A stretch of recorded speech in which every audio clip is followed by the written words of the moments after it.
अपने पास खड़ी करे। किसके पास? यीशु के पास। तो इसका मतलब है दुल्हन किसके पास खड़ी होनी चाहिए? यीशु के पास। यीशु कौन है? हमारा दुल्हा। हम कौन है? उसकी दुल्हन। तो Jesus Christ, get ready, get ready, get ready. लिखा है जिसमें ना कलंक, ना झुर्री, ना कोई ऐसी वस्तु हो, वरन पवित्र हो, निर्दोष हो। इसका मतलब है कि जितना पवित्र यीशु है कलीसिया होनी चाहिए, जितना यीशु मसीह साफ है उतना कलीसिया होनी चाहिए, जितना यीशु पावरफुल है उतनी कलीसिया पावरफुल होनी चाहिए। और जिसके चलते पौलुस कहता है कि मैं तुमको बता दूं कि तुम कौन हो, तुम यीशु की कलीसिया हो, तुम यीशु की कलीसिया हो, तुम यीशु की कलीसिया हो। Come on, get ready. सुनो सुनो सुनो, इस बात पे ध्यान दीजिए। मुझे नहीं पता देवा देवा दीवा दीवा आप क्या लिख रही हैं, क्या पन्ना पलट रही हैं। आपका फोकस यहाँ होना चाहिए सिस्टर।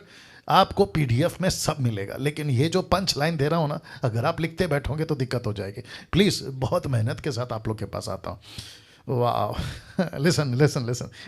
किस ओके, अलग तरीके से आता हूँ। ऐसे सोचिए कि आप किसी कपल्स मतलब किसी मैरिज फंक्शन में गए, क्या कहते हैं उसको, शादी का पार्टी जिसको कहते हैं, अभी अभी शादी हुई है और आप वहाँ पर गए, रिसेप्शन, याद आ गया, रिसेप्शन। आपको कैसे लगेगा कि दूल्हा एकदम टिप टॉप मजबूत हाई फाई कपड़ा सूट बूट के साथ में, और उसकी दुल्हन फटे कपड़े, बदसूरत, मतलब बहुत गंदी, कैसा लगेगा? प्लीज बताइए। आप सबसे पहले जाते ही किसको पकड़ोगे? आप जाते ही उस दुल्हे को पकड़ोगे। तूने किसको खड़ा कर लिया बगल में? तूने किसको पास में खड़ा कर लिया? इसलिए पौलुस कहता है उसे कैसी तेजस्वी कलीसिया बनाकर, जरा शब्द पे ध्यान दीजिए, लिखा है अपने पास खड़ी करे, अपने साथ खड़ी करे। किसके? यीशु के पास खड़ी करे। कैसी कलीसिया? लिखा है न कलंक हो, न झुर्री हो, न कोई वस्तु पवित्र वस्तु हो, वरन पवित्र हो और निर्दोष हो। इसका मतलब है, कम ऑन गेट रेडी, क्या करूं क्या करूं, सुनो सुनो सुनो सुनो। यीशु को कैसे बताऊं? तैयार हैं आप लोग? इसको ले लो, इसको ले लो। व्यवस्था कहती है कलीसिया को, तू तब तक पवित्र नहीं है जब तक तू खुद कुछ नहीं करती। यीशु आकर कहता है कलीसिया तुझे कुछ नहीं करना है, क्योंकि सब कुछ मैंने कर दिया है, तो मेरी पवित्रता में पवित्र है। See the difference?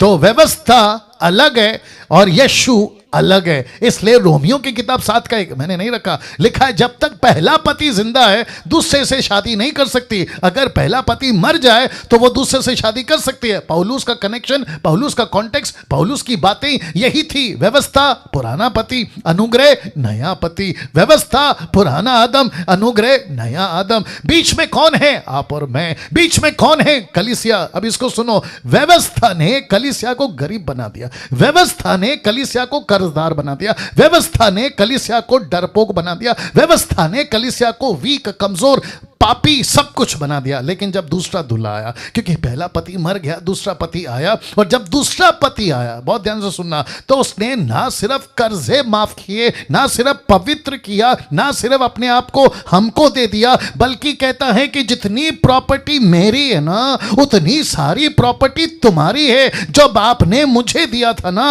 वो सब मैं तुम्हें दे रहा हूं। और उसी के चलते, बहुत ध्यान से सुनना, एक ऐसा कल्चर है, जब लड़की शादी करती है तो उसके पति का नाम आता है और पिता का नाम चला जाता है। तो वो अंगूठी पहनती है, तो कोई सहेली पूछती है ये अंगूठी का मतलब क्या है, तो कहती मेरी शादी हो गई। तो इसका मतलब क्या है? कहता है जो पति का मेरा हो गया।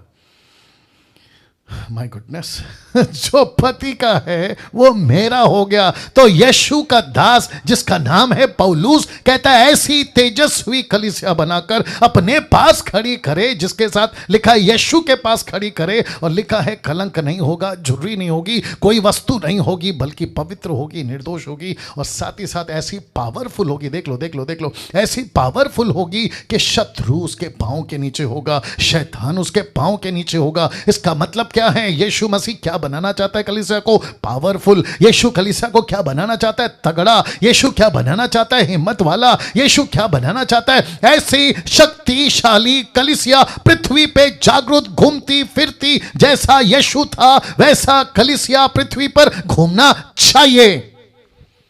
वाह। अब इसको देखिए, इसको देखिए, इसको देखिए, इसको देखिए। 2 कुरिन्थियों 11 का 2 लिखा है क्योंकि मैं तुम्हारे विषय में ईश्वरीय धुन। किसके विषय में? कलीसिया।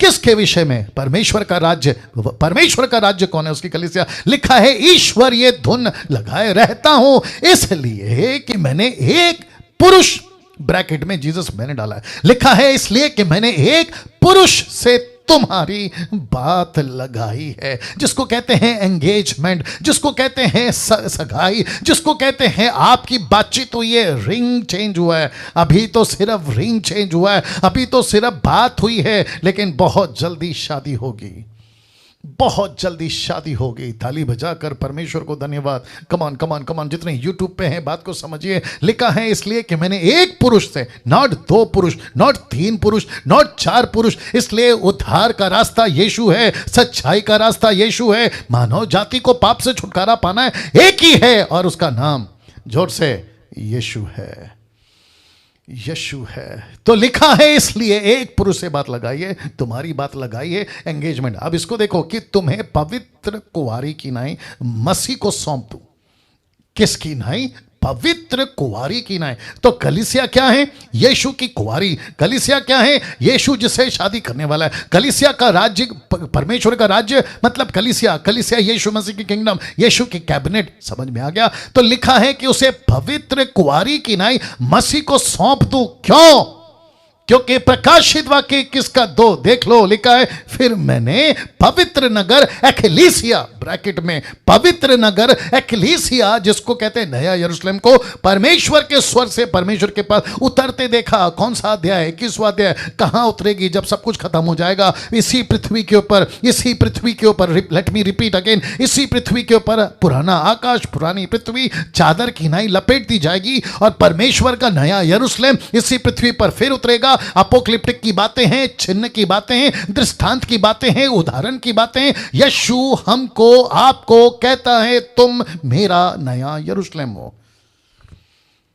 वाह! और लिखा है उसे दुल्हन के समान थी जो अपने पति के लिए श्रृंगार किए हुए है, अपने पति के लिए श्रृंगार किए हुए है।